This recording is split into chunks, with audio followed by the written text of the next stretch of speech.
Hello दोस्तों, स्वागत है आपका हमारे चैनल यूपी एग्जाम क्विज़र में। दोस्तों, आज के वीडियो में हम 29 दिसंबर से संबंधित उत्तर प्रदेश के करंट अफेयर की क्वेश्चंस और इसके अलावा उत्तर प्रदेश एग्जाम्स के लिए मोस्ट इंपोर्टेंट करंट अफेयर की क्वेश्चंस को डिस्कस करेंगे और हर एक क्वेश्चन से रिलेटेड आपको फैक्ट भी बताएंगे। और वीडियो के अंत में हम आपसे एक क्वेश्चन भी पूछेंगे जिसका जवाब आपको कमेंट बॉक्स में देना है। और अगर आपको इसकी PDF डाउनलोड करनी है तो आप हमारे टेलीग्राम ग्रुप से इसकी PDF डाउनलोड कर सकते हैं।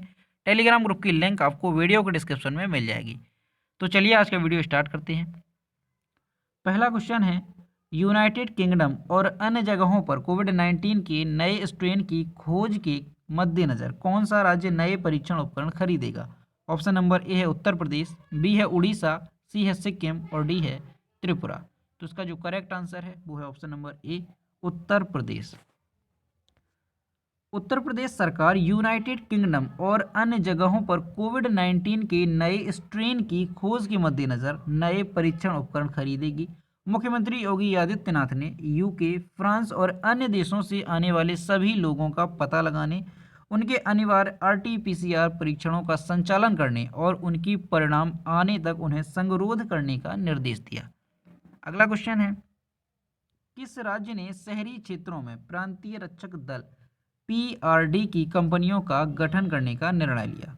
ऑप्शन नंबर ए है तमिलनाडु, बी है उत्तर प्रदेश, सी है हरियाणा और डी है मिजोरम। तो इसका जो करेक्ट आंसर है वो है option number B, Uttar Pradesh. तो अभी हाल ही में मुख्यमंत्री योगी आदित्यनाथ ने ग्रामीण क्षेत्रों के बाद अब शहरी क्षेत्रों में भी प्रांतीय रक्षक दल PRD की कंपनियों के गठन का निर्णय लिया है। और ये किन शहरों में इसका गठन किया जाएगा तो उन शहरों के नाम देख लीजिए। लखनऊ, आगरा, अलीगढ़, वाराणसी, प्रयागराज, बरेली, मेरठ, कानपुर, मुरादाबाद व गोरखपुर में PRD की शहरी कंपनियां बनेंगी।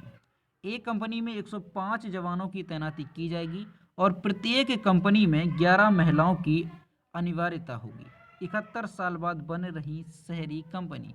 PRD की स्थापना 1948 में एक सुरक्षा बल के रूप में की गई थी। इस एक्ट में शहरी कंपनी का प्रावधान था, लेकिन पिछले 71 सालों से इस बात पर किसी ने भी ध्यान नहीं दिया। अब यहाँ पर यह शब्द आया है PRD, तो PRD होता क्या है? तो देखिए, ग्रामीणों में आत्मबल और सांप्रदायिक सौहार्द स्थापित कर उनमें आत्मनिर्भरता और अनुशासन की आदत डालने के लिए और साथ ही आत्म सुरक्षा तथा अपराधों की रोकथाम के उद्देश्य के लिए इसका गठन किया गया था। किसका गठन? PRD का, 1948 में। अगला क्वेश्चन है, हाल ही में किस राज्य में गाड़ियों पर जाति सूचक शब्द लिखा होने पर उसे सीज करने का निर्देश दिया गया? ऑप्शन नंबर ए है आंध्र प्रदेश, बी है महाराष्ट्र, सी है पंजाब और डी है उत्तर प्रदेश। तो इसका जो करेक्ट आंसर है वो है option number D, Uttar Pradesh. तो अभी हाल ही में गाड़ियों पर जाति सूचक शब्द होने पर धारा 177 के तहत चालान या फिर गाड़ी सीज करने की कार्यवाही की जाएगी। परिवहन विभाग के अधिकारियों के मुताबिक नंबर प्लेट पर जाति सूचक शब्द या स्लोगन लिखने के कारण ऑनलाइन चालान करना मुश्किल हो जाता है। इसके अलावा इन गाड़ियों को ट्रेस करना भी मुश्किल होता है। तो अब धारा 177 के तहत अगर किसी भी गाड़ी पर जाति सूचक शब्द पाया जाता है तो उस गाड़ी का चालान या फिर उस गाड़ी को सीज कर दिया जाएगा।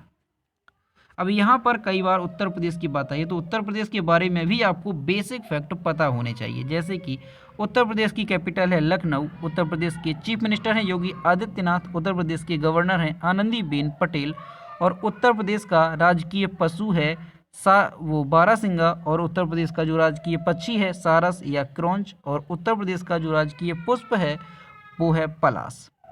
अगला क्वेश्चन है, प्रधानमंत्री नरेंद्र मोदी हाल ही में जम्मू कश्मीर में किस स्वास्थ्य बीमा योजना का शुभारंभ किया? ऑप्शन नंबर ए है सेहत स्वास्थ्य बीमा योजना, बी है जन कल्याण स्वास्थ्य बीमा योजना, सी है निरोग स्वास्थ्य बीमा योजना और डी है इनमें से कोई नहीं। तो इसका जो करेक्ट आंसर है वो है ऑप्शन नंबर ए, सेहत स्वास्थ्य बीमा योजना। तो अभी हाल ही में प्रधानमंत्री नरेंद्र मोदी ने जम्मू कश्मीर में सेहत स्वास्थ्य बीमा योजना की शुरुआत कर दी है। जम्मू कश्मीर के हर परिवार को स्वास्थ्य बीमा कवर मिलेगा। प्रदेश के सभी 1,30,00,000 लोगों को स्वास्थ्य बीमा योजना का लाभ मिलेगा।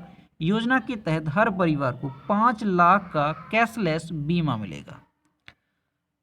अगला क्वेश्चन है, निम्न में से किस राज्य में भारत की पहली लिथियम रिफाइनरी स्थापित की जाएगी? ऑप्शन नंबर ए है कर्नाटक, बी है झारखंड, सी है राजस्थान और डी है गुजरात। तो इस क्वेश्चन का जो करेक्ट आंसर है वो है option number D, Gujarat. Gujarat में भारत की पहली लिथियम रिफाइनरी स्थापित की जाएगी। इसके लिए सबसे बड़ी नवीकरणीय ऊर्जा कंपनियों में से एक मणिकरण पावर लिमिटेड लगभग 1000 करोड़ रुपए का निवेश करेगी। इस रिफाइनरी के लिए लिथियम अयस्क को ऑस्ट्रेलिया से आयात किया जाएगा।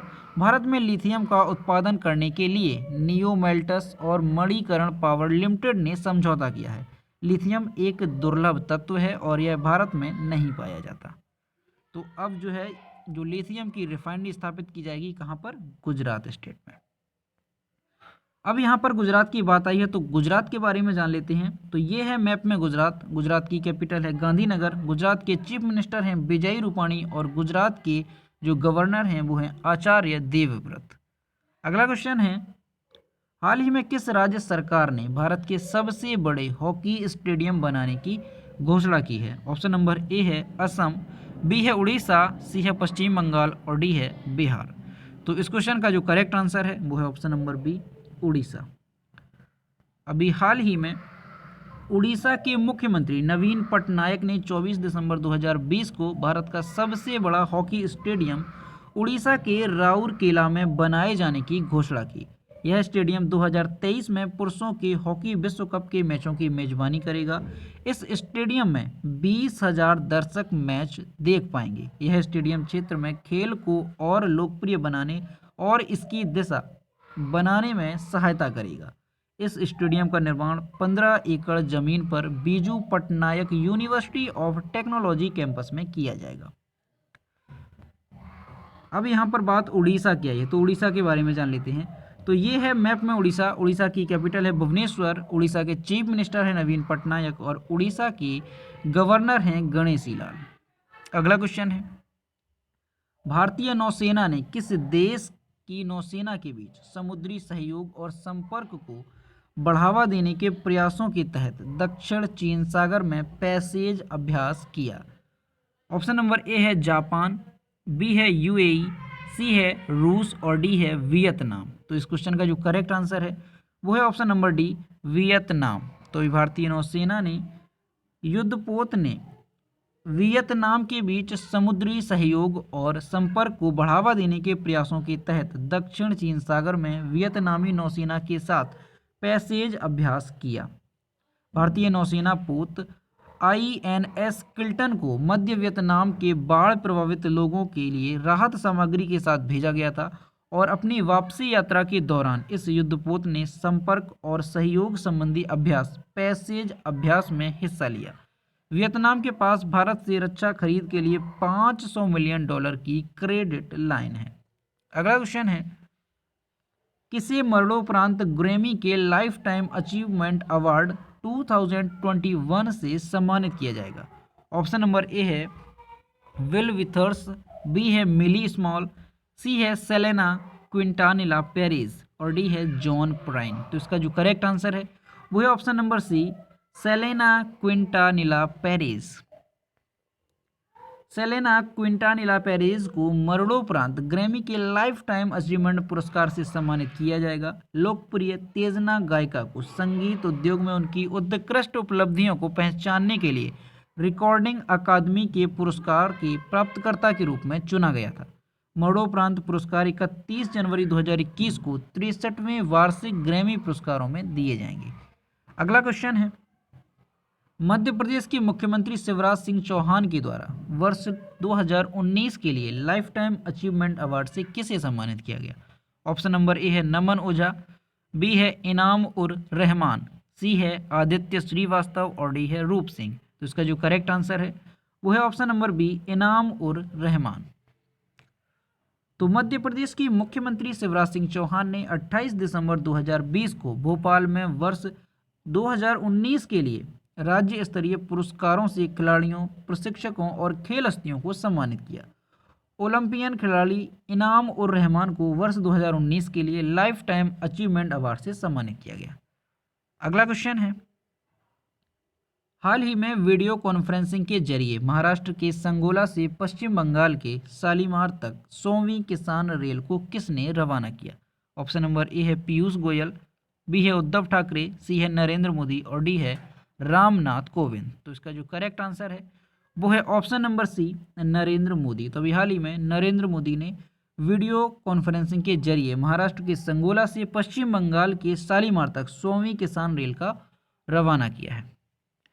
अब देखते हैं पिछले वीडियो का क्वेश्चन जो कि हमने आपसे पूछा था। यूपी के बलिया जिले की किस छात्रा ने दुनिया की सबसे बड़ी पेंटिंग बनाकर गिनीज वर्ल्ड रिकॉर्ड बना दिया है? तो इसका जो करेक्ट आंसर था वो ऑप्शन नंबर था ए, यहाँ पर करेक्ट नेहा सिंह। कई स्टूडेंट्स ने इसके सही जवाब दिए और मैं फिर से कहता हूँ कि जितने भी लोग इस वीडियो को देखें क्वेश्चन का आंसर आप लोग जरूर दिया करो, क्योंकि क्वेश्चन का आंसर देने से वो क्वेश्चन आपको हमेशा के लिए याद हो जाता है। तो देखते हैं आज का क्वेश्चन। ये है आज का क्वेश्चन। भारतीय अंतरिक्ष अनुसंधान संगठन निम्नलिखित में से किस मिशन के लिए ग्रीन प्रोपल्सन विकसित कर रहा है? इसका ऑप्शन नंबर ए है भास्कर, बी है चंद्रयान 3 एंड सी है जुगनू और डी है गगनयान। इसका जो भी करेक्ट आंसर है वो आपको कमेंट बॉक्स में बताना है और आप आंसर जरूर दिया करो। तो दोस्तों, अगर आपको आज का वीडियो पसंद आया हो तो इसे लाइक कीजिए, शेयर कीजिए और अगर चैनल पर नए हैं तो चैनल को सब्सक्राइब करना ना भूलें। साथ ही बेल आइकन को भी प्रेस कर दें ताकि नोटिफिकेशन आपको टाइम टू टाइम मिलती रहे। तो दोस्तों, मिलते हैं नेक्स्ट वीडियो में। Thank you.